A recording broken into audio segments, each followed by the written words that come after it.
Lâu quá chỉ nè nó.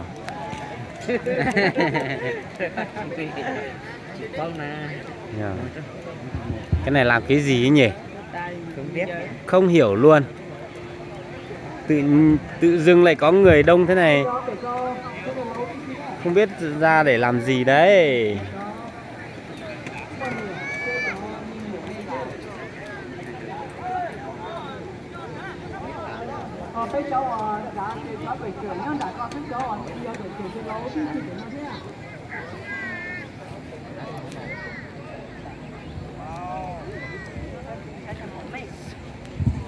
cái cháu ở đây thì nó lên sẽ là lâu đi cháu ở đây nó tôi không phải coi là tuổi ra chơi nó chơi nó cái hạt nó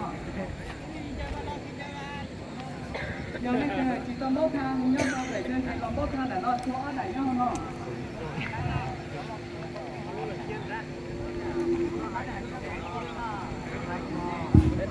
ok bây giờ là lo ok cho Lucy hỏi nó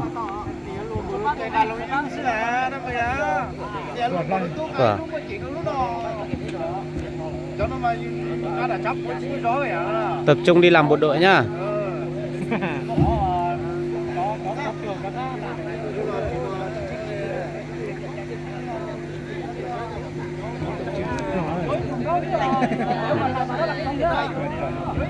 Tự xin mà có rồi đấy, chúng ta làm lại tiền bài đó tôi liên quan.